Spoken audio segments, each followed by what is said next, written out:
Hey guys, so I was talking to a friend about the past and how you can look back on your past to kind of learn from the past things in your life. And you can look at all different situations. You can look at situations from, how you dealt with this girlfriend or how you dealt with that girlfriend, and, you were in this relationship, and because you behaved in this way, this is the outcome of that relationship. Or you're in this relationship, and because you behaved this way, you had a different outcome. And as you look back at your different life situations, and you say to yourself, okay, well, what happened in this relationship? Why did this happen? Why did the outcome come to this way? And you start really digging in and looking at your actions and their actions and all the actions, and you'll start to realize that this was the cause or that was the cause. And you'll start to realize that everything that happens in your life, you have control over, the outcome or the outcome. So, like Jack Canfield says, E plus R equals O, which is whatever event in your life happens, how you react to it is the outcome you're going to get. And so by looking at your past, you can learn what's the best reaction you should have to get the best outcome.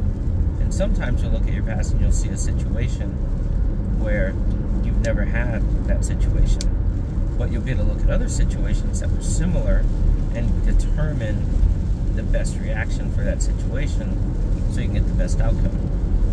But there's still a whole lot more to looking at your past than just figuring that little bit of information out. So the other day I was talking to my friend, and we were talking about the past, and we're talking about karma, and we're trying to figure out, is karma an end-all be-all? Does karma, what goes around comes around? If you do something bad, or you build up a lot of bad karma, you're going to have a lot of bad things happening. And we started looking at our past, and we started looking at other people's pasts that were in our lives. And we had a friend, and this friend is, been just has a lot of bad karma.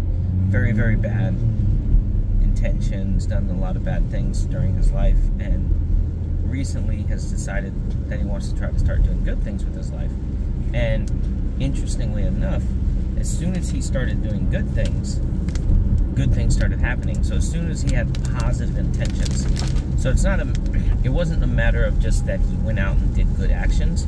He actually had the intention to do good and, had that positive energy.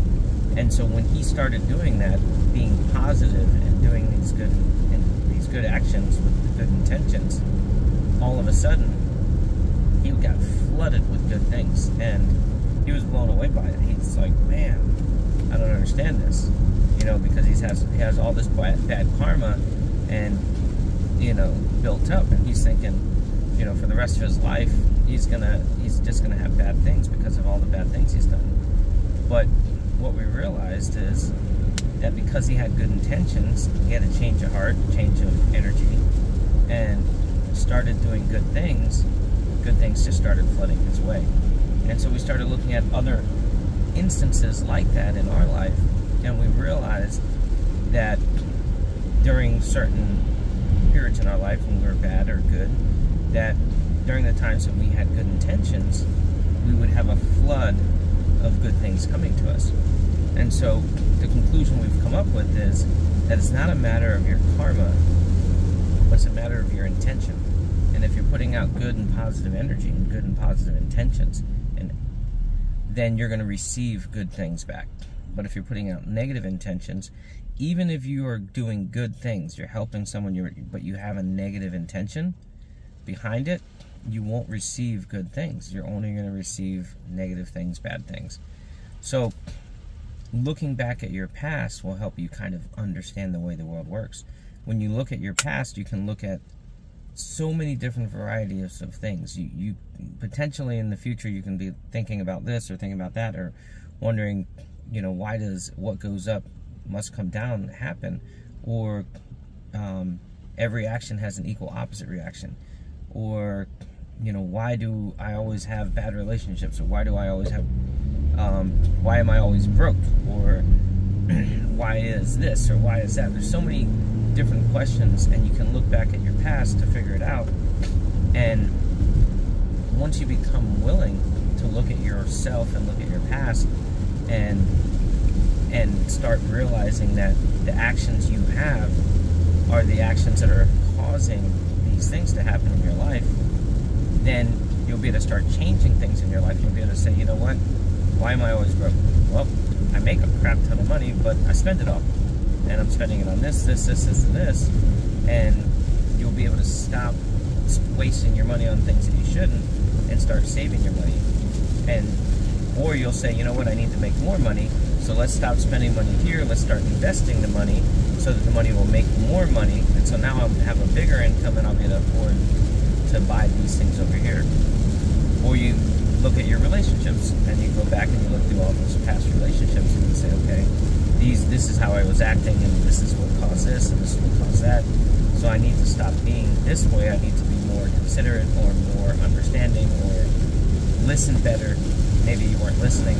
You know, there's so many different probabilities and possibilities, but the idea here, the principle here, is to look back with an open mind, be accepting of your actions, and be willing to make changes and take fault where it was your fault.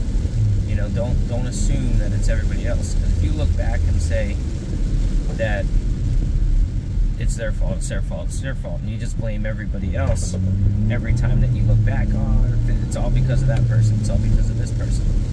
Well, you can't change those people. And you'll be stuck. You'll literally be stuck for the rest of your life blaming other people. But as soon as you take responsibility for your actions and say, you know what, it's my fault because of this, and this, you can change that. So don't worry about trying to change somebody else, because that's not in your realm of control. The only person you can change is yourself. So you got to look at yourself and decide what you could have done to make the situation better, not what they could have done. But if you're so worried about what they could have done, you're just never going to change your life. You're going to always live doing the same things that you're doing, and it's not going to fix anything. And even if you can change those people, let's just say you go and spend days and days sitting with them, teaching them how to better themselves, and they end up bettering themselves, well, great, you help them have a better life, but you still haven't helped change your life. You still haven't fixed your problems. So you want to look back at your past, and you want to focus on fixing your problems. You want to focus on changing your actions to make, you know, your outcome the way you want it to be. So I have a whole lot more I can talk about, but we're already 8 minutes into this, so I want to make a separate video, and I'm going to start it right after I turn this one off. And hopefully this is helpful. Hopefully this helps you guys look back and learn on your own mistakes and change yourself for the better. And hopefully you realize that, you know, having good intentions is a very key integral to receiving good things and moving forward in a positive way. And yeah, so I'll be back in a few minutes.